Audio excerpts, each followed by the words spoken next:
let your mind go. Hi, kitty. What are you up to? Much. Mostly all. I saw you looking at the TV screen while we were watching a rerun. Not actually a rerun, but a pilot episode of Cagney and Lacey on YouTube. Yeah.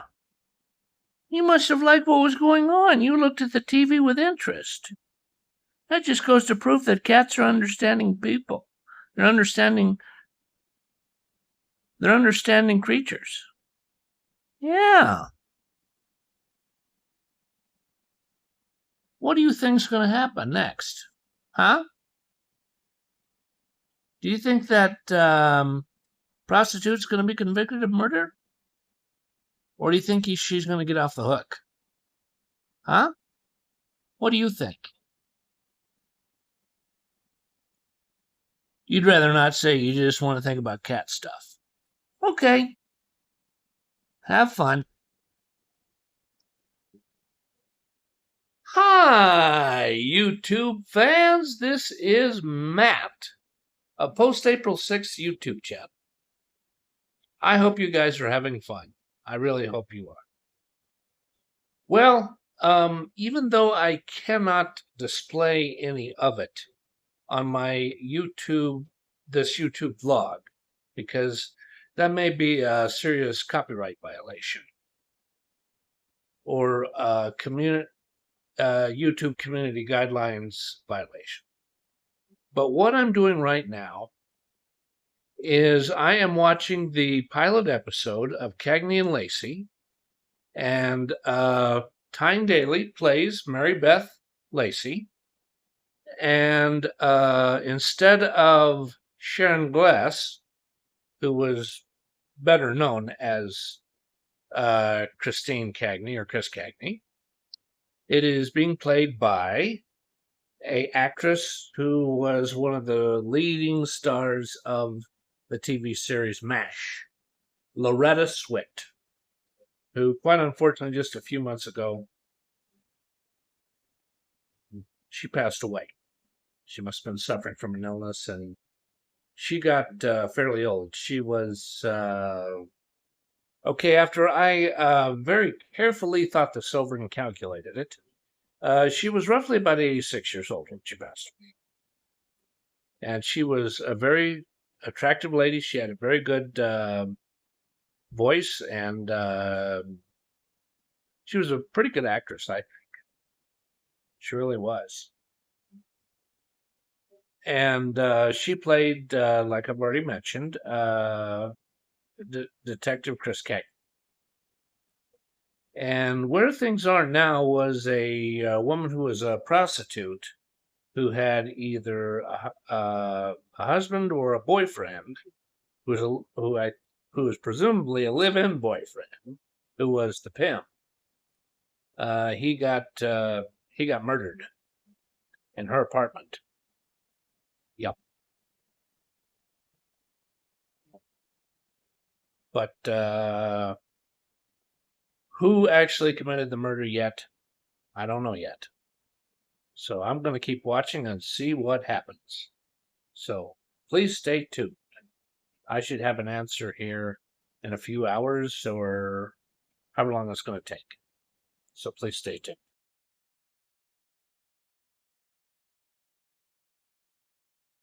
Hi, YouTube fans. This is Matt of post-April 6th YouTube channel. This is 2 days later. Yeah, 2 days later. What was going on was after I saw the pilot episode, I had some other things to do. And yesterday, I just didn't have any time to do it. So here it is now, 2 days later, after 1 a.m. in the morning. Oh, yeah, it's a good thing I don't have to go to work until 3 p.m. because otherwise, I'd wake up and I wouldn't feel so bad. And again, what this is about the pilot episode of Cagney and Lacey that aired on and I looked this up to verify it. October 8th, 1981, on CBS. All CBS affiliates saw this. And it starred Loretta Switt, Tyne Daly, who played Mary Beth Lacey.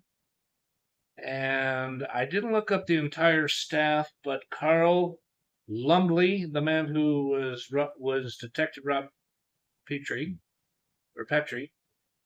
he was on there.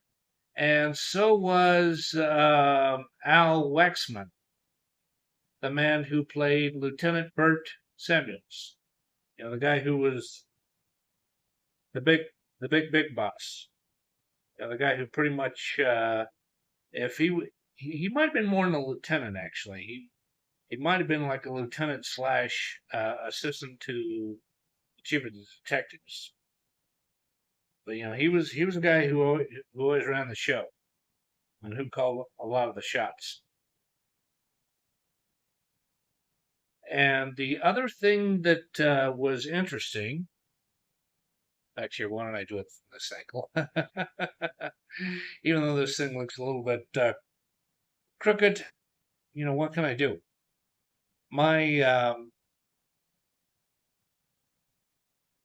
my bed frame is gone, and my bed is totally down on the ground. See, it's that far away from the ground. It has to be that way. There's nothing I can do to change it. Okay, I made a camera judgment, adjustment. Okay, back to the episode, the pilot episode. And it had Loretta Switt as Christine Cagney, or Chris Cagney, and there was some other actors in the movie, but I just didn't have time to look at them all. Okay, now what I had said in the first video prior to today, that was a key thing about the episode that was watching and what had just been displayed, or what acting was just done just right before I started the vlog, was a woman who was a prostitute who had a pimp, either as a boyfriend or as a husband, and the boyfriend was murdered. And at the time that I was discussing this, I had no clue what the suspect looked like. No clue. But now I do. The actual actor's name of the man who played this person, I didn't look it up, because unless you know the character name, it's kind of hard to figure out when you look at the cast and crew part on imdb.com. So I'll tell you this much about the type of person he was, meaning the guy who was the murderer, the actual murder suspect who actually committed the crime itself. He was a man who looked a lot like he had that tall hat, and he had that thick, long, grayish beard, and he looked like a rabbi of a Jewish, who was Jewish and who was part of a Jewish synagogue. Or I think it's called Messiah, Christian, religious Messiah. And what he actually really was, this is the character, not the actor himself, just the character. The character actually was not Jewish. He was German. And not only was he German, he was a real good-for-nothing, bad Nazi. I kid you not. It's true. And he, the murderer, the killer, he disguised himself so well, he looked like he was Jewish in the way he talks and whatnot. But what he really was he was a murderer. what happens towards the end of the episode, towards the end of, not the episode, towards the end of the pilot episode and movie. Because I think this movie was just a little more than an hour and a half, approximately. He put a knife up to Loretta Switt or Christine Cagney's throat, and he forced her to drive to a certain area where he was gonna kill her. And she managed to get away from him, and it was in a dry cleaner. She goes and all that. And did she wind up getting murdered? No. Did she wind up getting shot? No. I'll tell you this much, so I'm not totally giving away everything because I've given away quite a bit. When another detective, when Petrie steps in and he goes boom boom,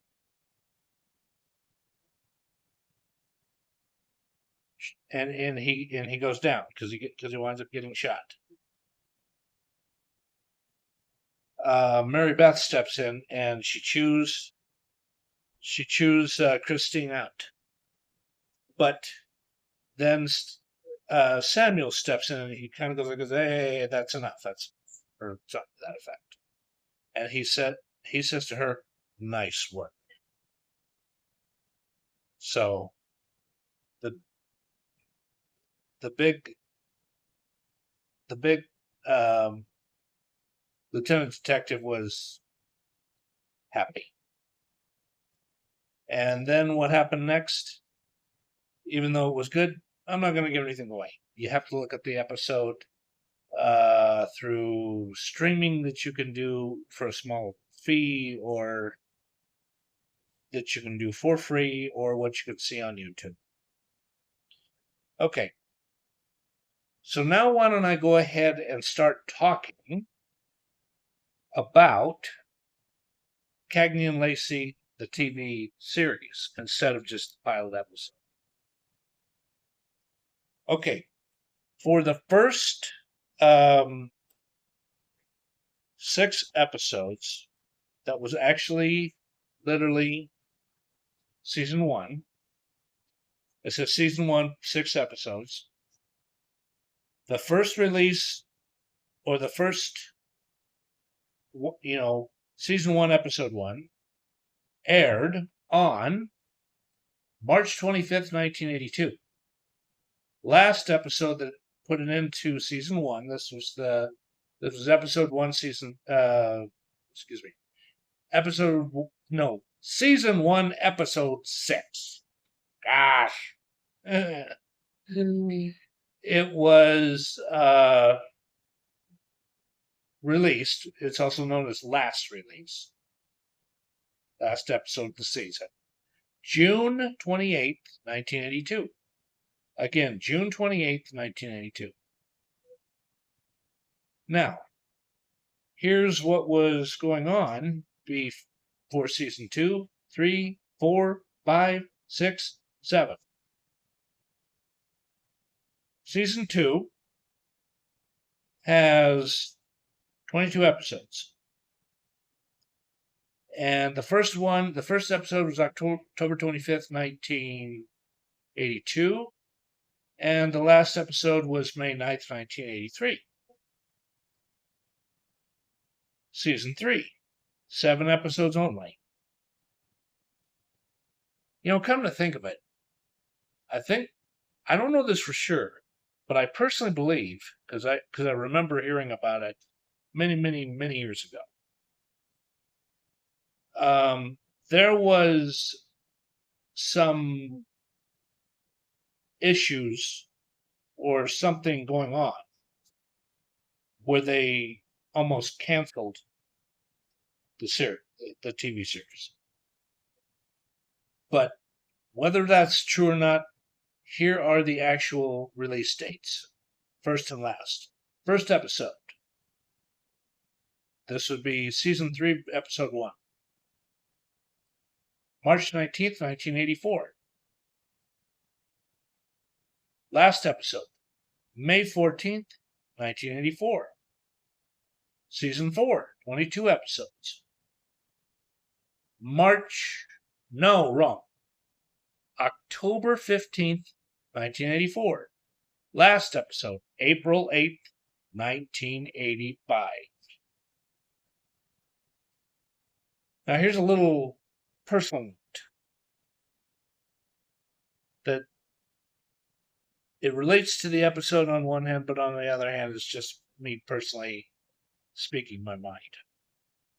I'm really glad that it did not end April 6th, 1985, because April 8th, 1985 was 26 years to the day, which happened to be 2 days after I was hit by a car on April 6th, 2011. And on April 8th, I was in not very good condition at all. I was laying in intensive care with a badly swollen head. And that may have likely have been, not for sure, but there's a good possibility that April 8th, 2011 is the day I had a cerebral brain hemorrhage. Yes. Okay, so let's go on to, let's get away from my personal, how I personally feel about it, and get back to the series. Season 5. 24 episodes. Yeah, that's a lot, actually. First episode, this would be Season 5, Episode 1.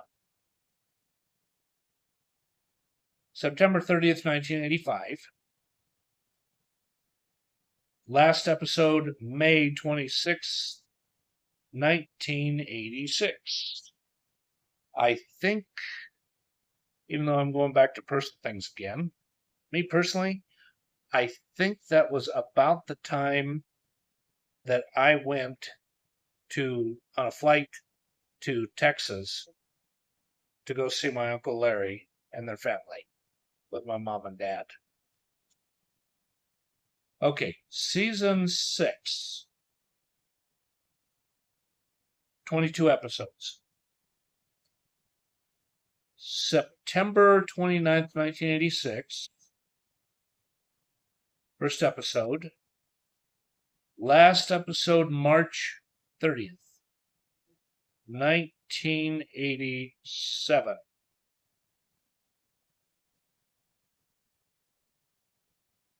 You know, that may have been the episode where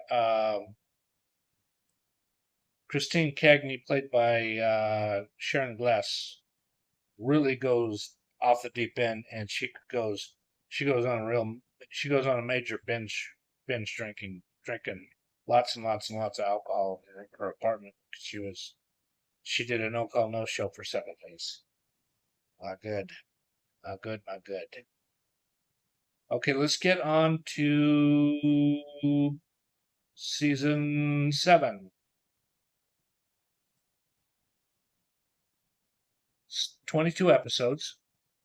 First episode, September 21st, 1987. Last episode, May 16th, 1988. May 16th, 1988, for me and my mother personally, that was when the divorce against my father became final. And her and I were living in a nice 2-bedroom, 2-bathroom house on the 6700 block of South Glencoe Street or Way, in an apartment complex on Arapahoe and Holly. Because you go across the street, you're in either Englewood or Greenwood Village. You go across the street that way, to the north, you're not only in a different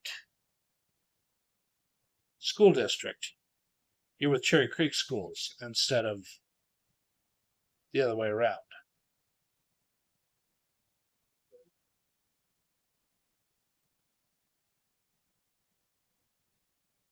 Okay. Why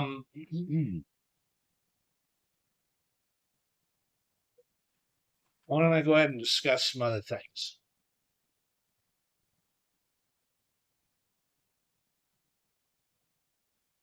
Cagney and Lacey were detectives out of Manhattan, the Manhattan borough of New York City, 14th precinct, known as Midtown South.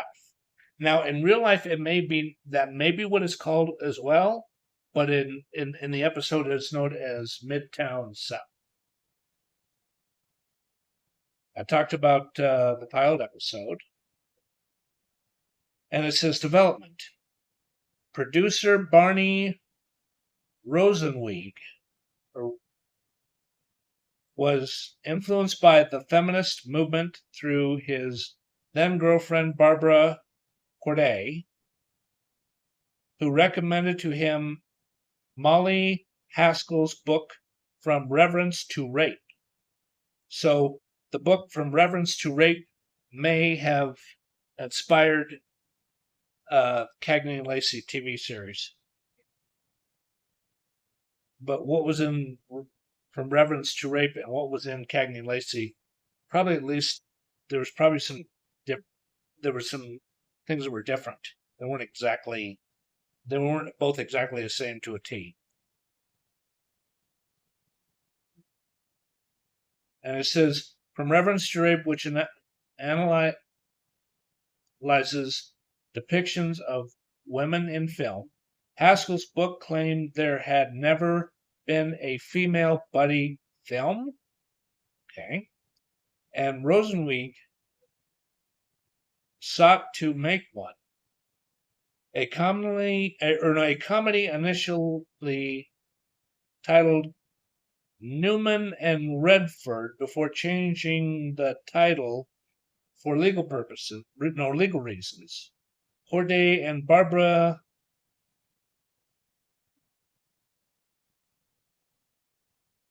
Abdon, wrote the script. No studio wanted to make the film, so Corday considered taking it to television. Rosenweig took the script, removed the main plot, leaving only the character development, and took it to all networks, but only CBS was interested.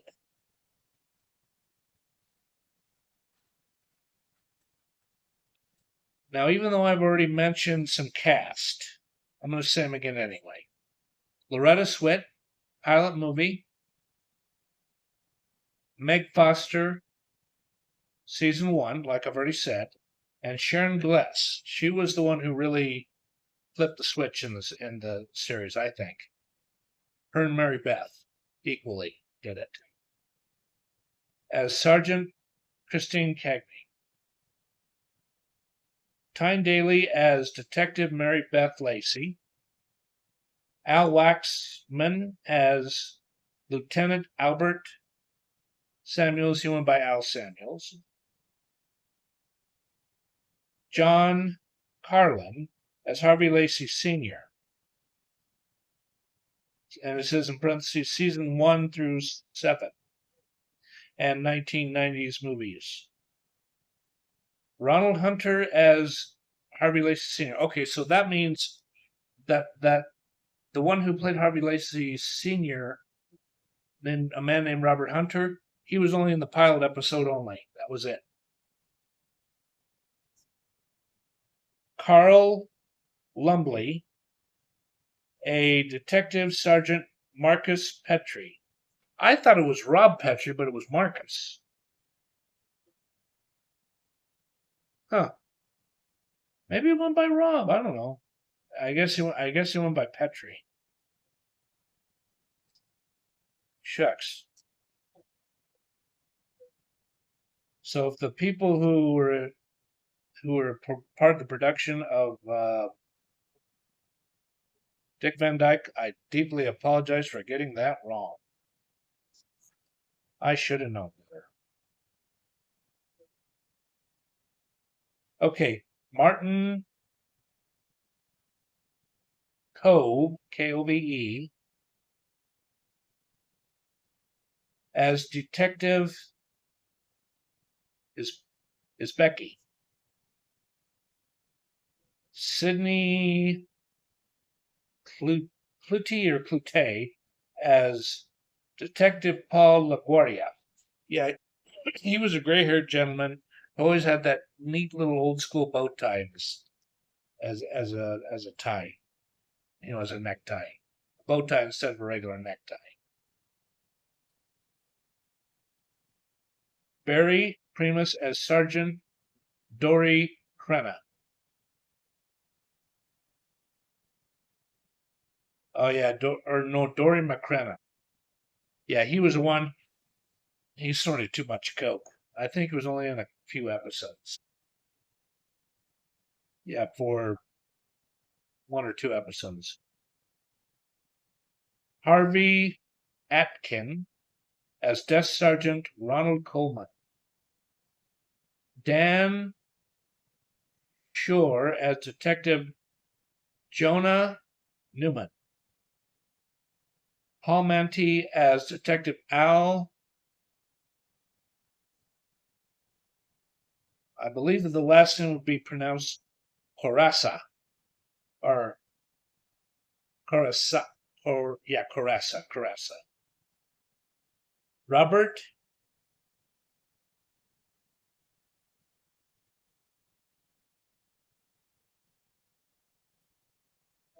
I think it's pronounced Higgies. He played in Welcome Back, Kotter. And in this one, he played Detective Manny Esposito. Mary Clayton as Detective Berna D. Jordan. Okay, it says CBS executives hoped Gless would portray Cagney as a more feminine and attempted to pressure the producers to remake Christine into a more high-class, snobbish woman from wealthy parents. The pilot had portrayed Cagney as a ex-glamour model. Barry Rosenwig and Barbara Corday initially refused to change Cagney from a tough, witty, working-class woman. Shortly into Gless's tenure on the program, Rosenwig and Corday compromised with the network brass. They further developed Cagney's background, explaining gradually in a loose storyline that she may have been born to a somewhat well-to-do professional mother, Maureen, who had a relationship with police officer Charles Cagney, played by actor Dick O'Neill, who came from working-class roots. They separated soon after Christine and her brother Brian. Brian was played by actor David Aykroyd. Were born. She was partially raised in an uptown Westchester world, which she appreciated. However, the trappings of the upper middle social strata sometimes drove her to miss her father's lifestyle, and she and her father therefore established a special bond. Cagney had a bit quieter and more reserved than her vivacious, talkative, loud partner Mary Beth, but could still relate to the world with attitudes that could be shared by people across the social spectrum.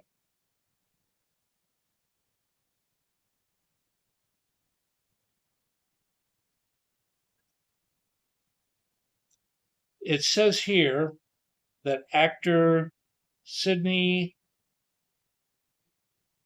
I think it's Clutie, died of cancer, age 69. He died October 2nd, 1985. Yeah, that was sad that he died.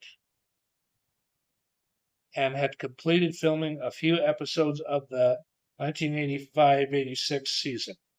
Detective LaGuardia disappeared from the show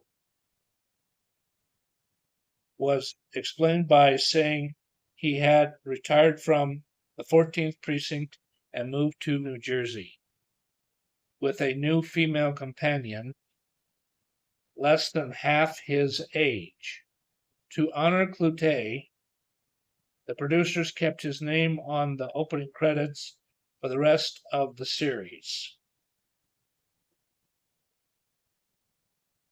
LaGuardia replaced in the 5th season with Detective Jonah Newman, played by Dan Shore, a boyish, ingenue with an elevated sense of himself. Newman, while popular with the guys, was not above stepping on anyone in order to get the coveted promotion of detective second grade. As a result, Chris and Mary Beth had a strained relationship with him. Newman developed a crush on Chris, but she never knew.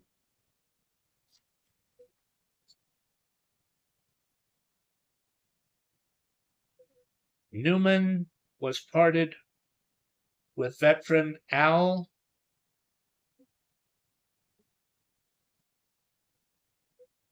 Coraza, and I think his character name was Paul Manti. Let me double check that. Hold on. Correction. Al Coraza was the character name. Paul Manti was the actor's real name. Okay, so anyways, Paul Manti, who became a regular midway through season 5. Manti had made 3 guest appearances in late 1985, in which his character's name was Detective Thomas. In the first 2 episodes, Coraza in the 3rd, and took up the role of experienced cop that LaGuardia had vacated. Their partnership met a sad end in May of 1986 when Newman was killed by a random gunshot outside of the local district court just after receiving his promotion to second grade. That really, really bites.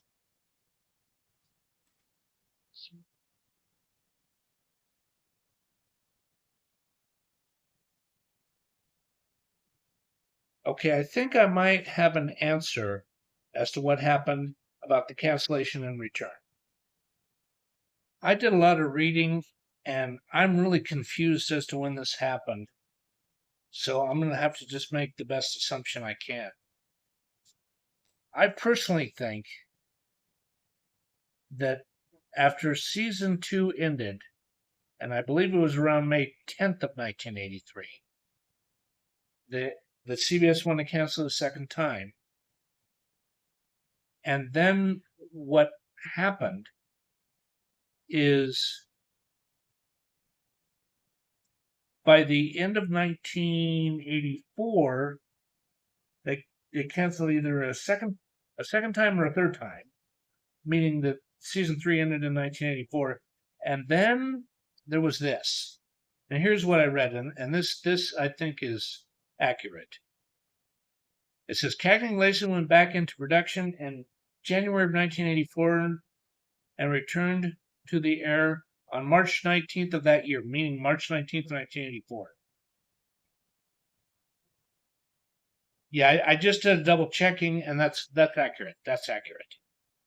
And then here's what happens.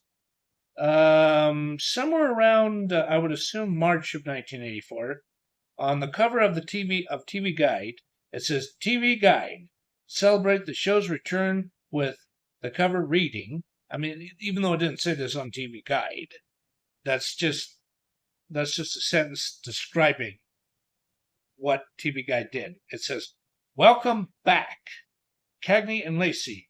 You want them? You've got them." It said that on in words, below an image of the two of them and the Cagney and Lacey logo and whatnot. So, and the ratings really went up, I guess. Yeah, because it said the show finished in the top 10 for the 1983 and 1984 episodes and went on to earn 36 Emmy Award nominations and 14 wins out of the 36 nominations throughout its run until 1988.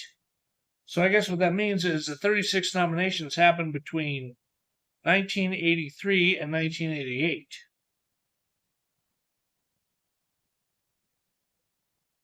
And it said the series continued to air Monday nights at 10 p.m. Eastern Standard Time. So that would probably be let's see, that would be about 8 o'clock. Or no, 7 o'clock. Either 7 or 8 o'clock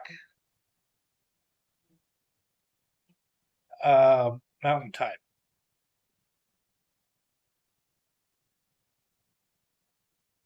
And it says here that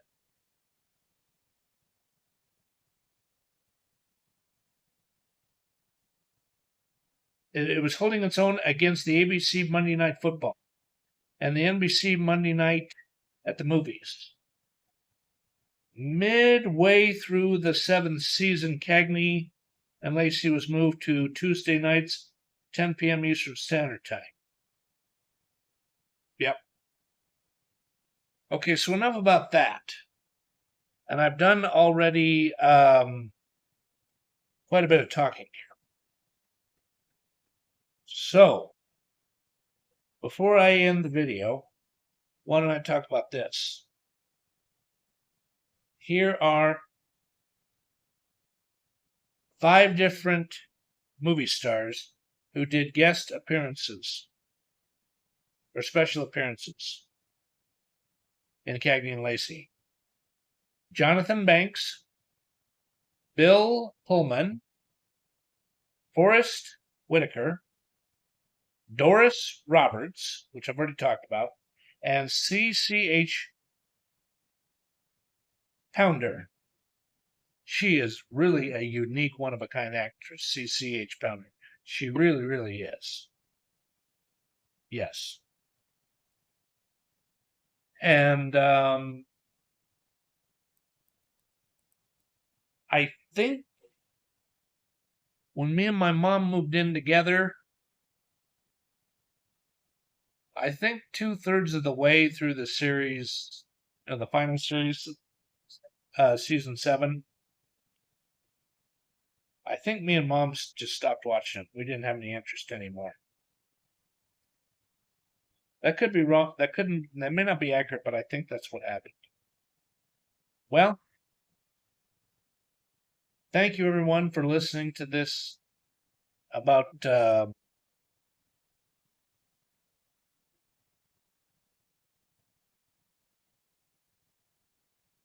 Cagney and Lacey. Thank you everyone. Goodbye now.